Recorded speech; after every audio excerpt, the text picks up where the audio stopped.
Good Friday morning to you. I'm Eastern PA Weather Authority meteorologist Bobby Martrich. This is your outlook for August 8th, 2014.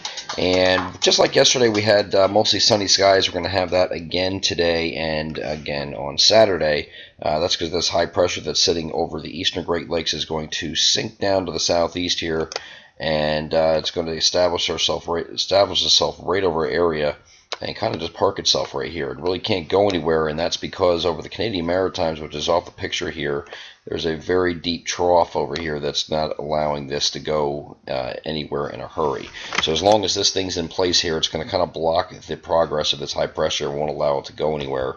But what this high pressure is going to do is act as a block in itself and keep this system that's sitting out here near St. Louis on Friday morning. It's going to send this thing down to the south and east like this and will not allow it to reach our coverage area. So this is going to head out to sea, and it's not going to affect our coverage area whatsoever, and that's because of this high pressure being anchored right over basically the northeast U.S. And you know, one thing has an effect on another here, and that's what I was just trying to show you there.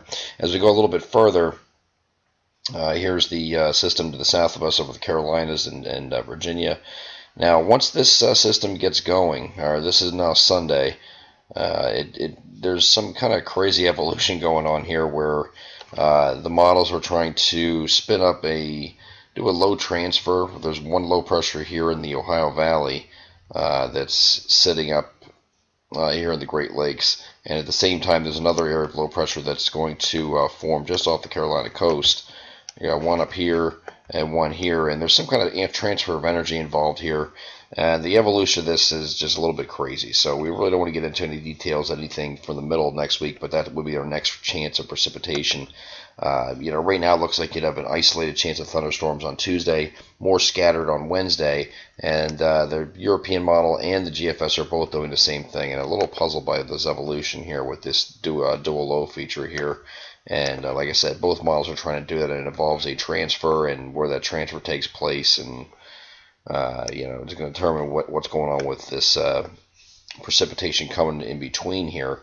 And we'll get into a little bit more detail as we get a little bit closer to that. But right now, it looks like you know, the GFS is when you bring this in, make it more scattered Wednesday, or excuse me, late Tuesday and Tuesday night, and then just leftover shower here on Wednesday, and then clearing out.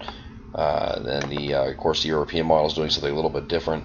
Brings it in late Wednesday again, just like the GFS does with the precipitation, isolated, of course. Brings in some heavy rain here that goes right in during the day, the entire day on Wednesday, and actually goes into Wednesday night before finally pulling out with some leftover showers here on Thursday. So again, crazy evolution here with this. We're going to you know, keep taking a look at this. It's not likely to change again until we get a little bit closer and we can narrow down what's going to happen. But in the meantime, we got a 4 or 5 day stretch here of just fantastic weather, low humidity, temperatures at or actually going slightly above normal this weekend. Looks like we're going to get up in a couple degrees above normal as we get into Saturday and Sunday, but just a fantastic weekend coming up. So I hope you get it out and enjoy it. I'm Eastern PA Weather Authority meteorologist Bobby Martrich. That is your outlook for August 8th, 2014. Have a great Friday.